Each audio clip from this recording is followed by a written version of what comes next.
Hello and welcome to Sophie & Co. I'm Sophie Shepard-Natze.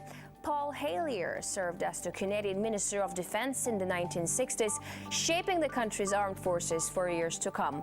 It was only in his retirement that he says he made a life-changing discovery. He became the first cabinet-level politician from a G8 country to publicly state that there is extraterrestrial life present on Earth. Is this an elaborate fantasy? Are aliens science fiction? Or is there something to claims of their existence? Extraterrestrial life. For ages, humanity has wondered, is there anything else in the cold darkness of space? Skeptics say there is no proof, but there have always been those who dared to dream. And some even claim to have seen things with their own eyes. Do aliens exist? Are they already here? Do they pose a threat or a chance for salvation? Honorable Paul Hellyer, former Minister of Defense of Canada, and he believes that life forms from space exist and are present on Earth. It's great to have you with us on our show. Why do you say that UFOs are as real as the airplanes flying over our heads? Well, because I know that they are. They've been, as a matter of fact, they've been visiting our planet for thousands of years. And one of the cases that would interest you most, if you give me 2 or 3 minutes to answer, is during the Cold War, 1961, there were about 50 UFOs in formation flying south from Russia to across Europe. And the Supreme Allied Commander was very concerned and about ready to press the panic button when they turned around and went back over the North Pole. So they decided to do an investigation, and they investigated for 3 years, and they decided that with absolute certainty that 4 different species at least, had been visiting this planet for thousands of years. So that's, we have a long history of UFOs, and of course there's been a lot more activity in the last few decades since we invented the atomic bomb, and they're very concerned about that and the fact that we might use it again. And because the whole cosmos is a unity, and it affects not just us but other people in the cosmos, they're very much afraid that we might be stupid enough to start using atomic weapons again, and this would be very bad for us and for them as well. So no serious scientist has ever publicly confirmed evidence of an encounter with extraterrestrials. Why would scientists not confirm the facts if they exist? I'm afraid they must go out of their way not to find out. Because if they did, you know, even 10% of the amount of research I've done in the last 8 years, they would be as convinced as I am. I mean, they could do it even faster. Might take them a little longer when they didn't have a military background.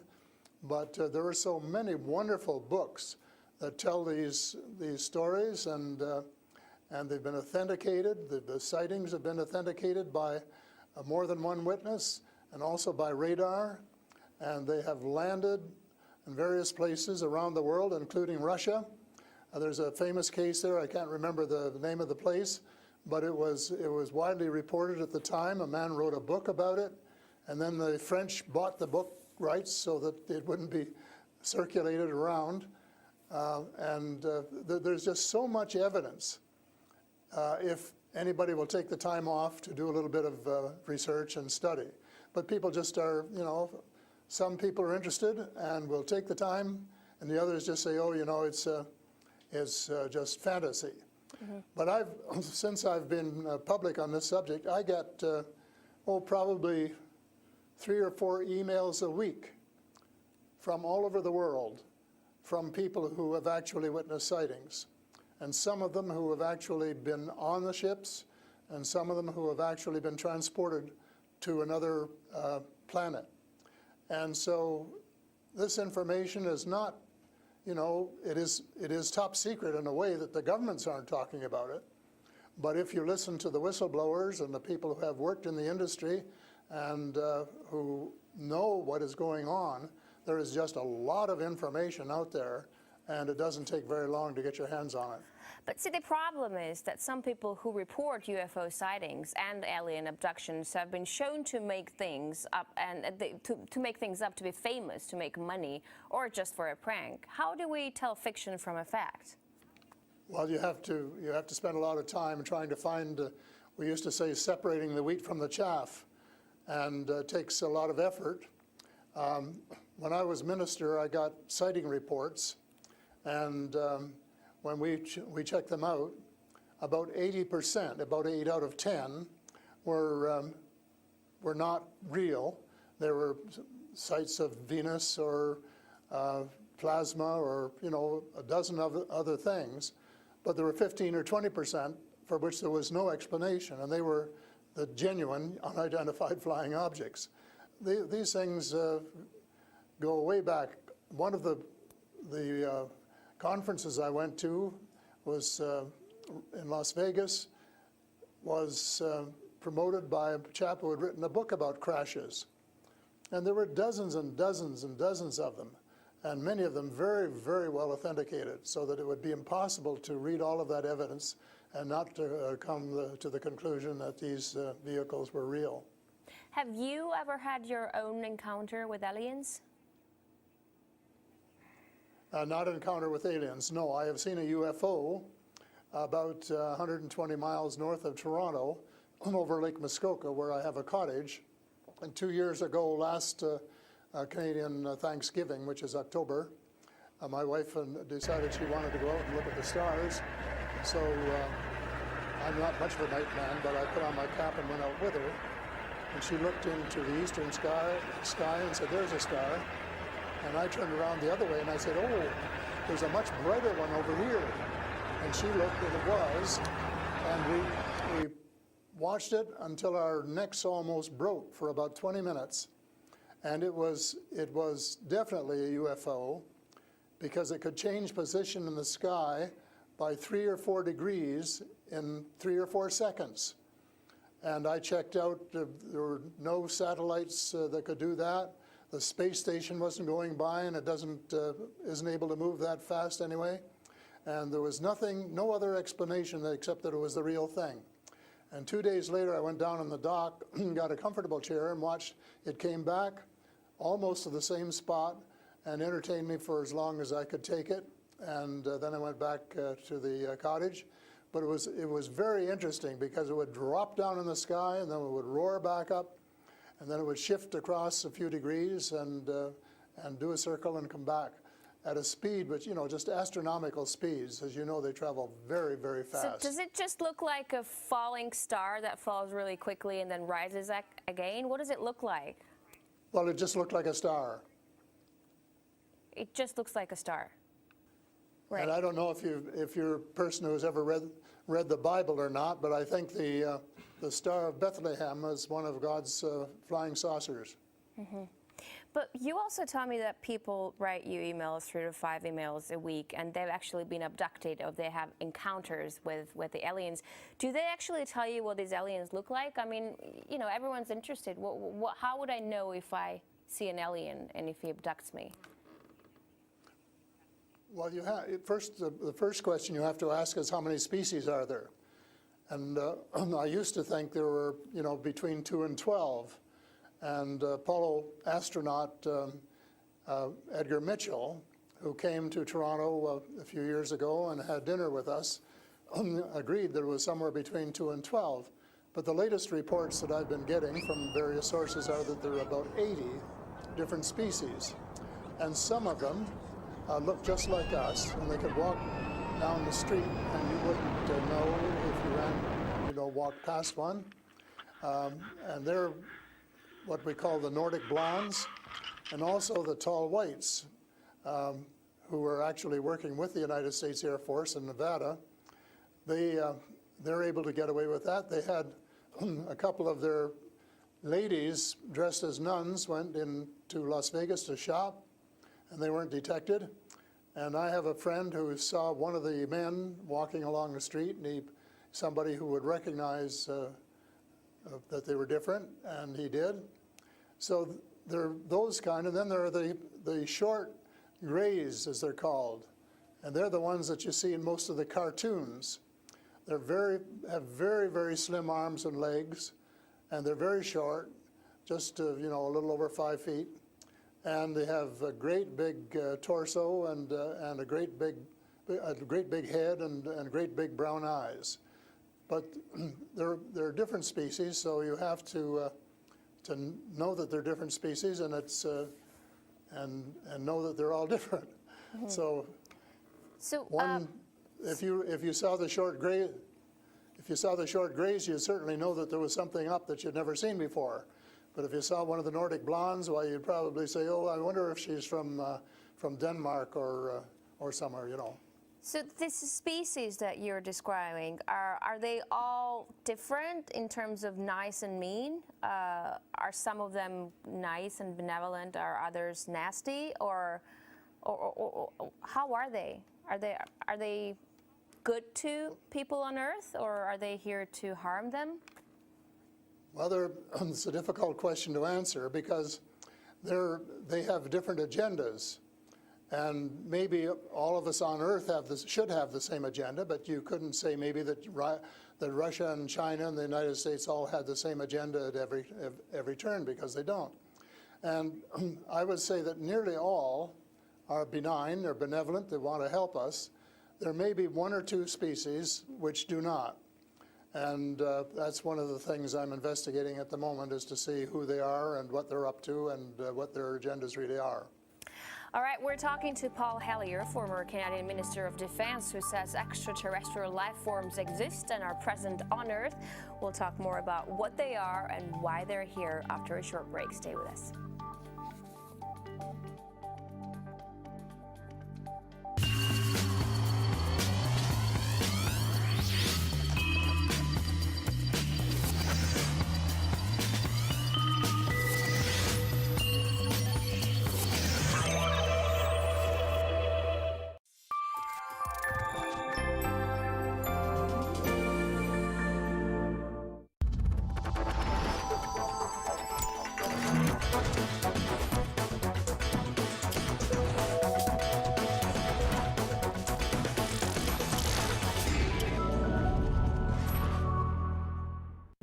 On their way to Antarctica, the crew of the academic Fyodorov face many challenges.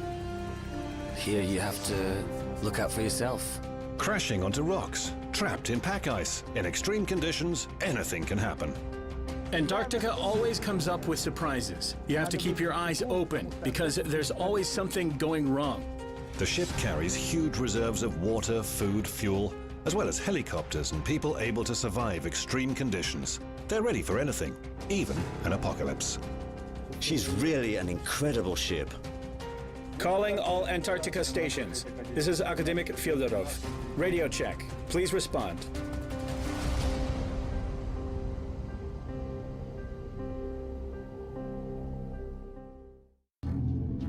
Unexplored Antarctica. What is it in this icy expanse that attracts the people who come here? Now I only go to the dacha and Antarctica. A new generation of polar explorers is coming. We have a new group of specialists here now. All of them are young. How are they going to get along with each other? I don't know. Who are they? I used to be a bureaucrat. Seriously. What adventures await in this mysterious land? Where do they live? What do they eat? And what are they actually doing in Antarctica?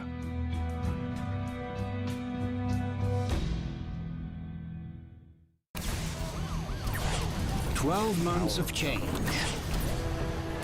The moments which redefine the world we live in. RT was there to bring you the full picture. Clashed with the police. The police are holding their breath. And boy, to close a camp that is a dark spot on America. Build the barricades which the police had taken down. On New Year's Eve, our global team of reporters and contributors revisit the key events of 2013 and outline what to expect next. Join Anissa Nawi and Kevin Owen for our annual 2-hour news special. Start 2014 with RT.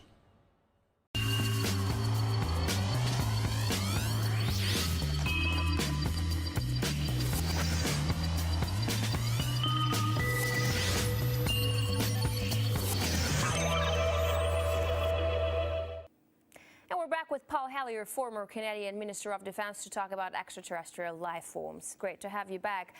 So these extraterrestrial creatures, where did they come from and how did they get here to Earth? They come from various places. For a long while, I only knew about ones who came from different star systems. The Pleiades and Reta Reticula and several other star systems, but in the last few months I have met people who have made me aware of that there are some in our star system, and that there are actually extraterrestrials who live on a planet called Andromeda, which is one of the moons of Saturn, and that there are others on Venus and some on Mars, and that they may be interacting between themselves. I suspect that they are, because there is what is called a federation of these people, and they have rules. For example, one of the rules is that they don't interfere in our affairs unless they're invited to. And that's one of the reasons probably that we haven't seen more of them until very recently. And so but what do you mean? There are a lot of people who want to interact with them. There are a lot of people who actually want to see them and know who they are. What, they need a special invitation to interact with us? What does it mean? They don't want to interfere into our affairs. Well, they don't want to tell us how to run our affairs. They have accepted the fact this is our planet and that we have the right to run it. But they're very, very concerned. They don't think we're good stewards of our planet. We're not. We're clear-cutting our forests, and we're polluting our rivers and our lakes, and we're dumping sewage in the oceans, and we're doing all sorts of things which are not what good stewards of their homes should be doing. And they don't like that, and they've made it very clear. And as a matter of fact, they have given us a warning. How? And this has come from more than one source. How have they made it clear? What have they done? They have talked to people. One of the chaps I talked to about a month ago was interacting with them in 1974, he and his brother in Peru, and they were taken to Andromeda, teleported, and they were told what the people there think, and that we're really wrecking our planet, and in fact that something dreadful is going to happen to it if we don't smarten up and change our ways. We spend too much time fighting each other. We spend too much money on military expenditures and not enough on feeding the poor and looking after the homeless and the sick, and that we are polluting our waters and our air, and that we're playing around with these exotic weapons, thermonuclear weapons and atomic weapons, which have such a devastating effect both on our Earth and on other areas in the cosmos, and they don't like that. And that's the reason they would like to work with us to teach us better ways, but only, I think, with our consent. And they work through individuals, and they try and pick out individuals who won't be frightened to death of them, because they can give you quite a fright. One of the cases I'm familiar with was the tall whites in Nevada, where the United States Airmen working with them, were just frightened to death of them. And one, Charles Hall, rescued the daughter of one of the high-up people in the tall whites, and as a result became very good friends with the mother. And as soon as they could trust each other, they had a wonderful relationship. And he wrote a book about it. It's called Millennial Hospitality. Millennial Hospitality. And it tells you how you go through these stages of being scared out of your wits. But then when you establish a trust and a working relationship, why you can have the same relationship, same kind of relationship that you would have with someone here on Earth. But here's what I'm thinking. If you're outing their presence, which is clearly not what they want since they're hiding, why aren't they so afraid of, why aren't you afraid of repercussions? Because you're obviously stating that they're here among us, and you're telling me all these species that exist. they are here among us, and I'm not afraid because in most cases, well, as far as technology is concerned, they're light years ahead of us, and we have learned a lot of things from them. A lot of the things that we use today, we got from them, you know, lead lights and microchips and Kevlar vests and all sorts of things that we got from their technology, and we could get a lot more too, especially in the fields of medicine and agriculture, if we would go about it peacefully. But I think maybe some of our people are more interested in getting their military technology, and I think that's wrong. I think that's wrong-headed, and that's one of the things that we're going to have to change, because we're going to have to work together. Talking about all of us, everywhere on the planet.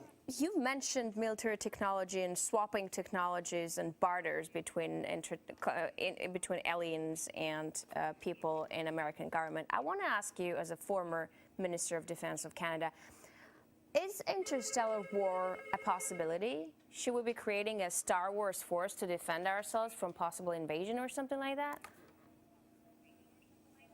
Well, I think it's a possibility, but it's a possibility especially if we shoot down every UFO that comes in our airspace without asking who they are or what they want.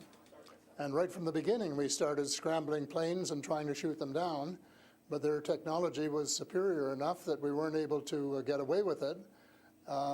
Certainly not for a long while. And during that period of time, they could have taken us over without any trouble if they'd wanted to. So I think we have to, rather than develop our own Star Wars, Earth Star Wars, to protect ourselves against them, that we should work with the benign species, who are the vast majority, and work together and rely largely on them, of course, and cooperate so that we would be contributing something at the same time. But I don't think there's any point in us developing a galactic force that would tempt us to go out on our own and get into mischief, which is one of the things I think some of them are concerned about. But what do you expect to happen if people start to believe in alien existence on Earth? Because things are definitely going to change. Our lives aren't going to be the same anymore. Well, I hope that's the case.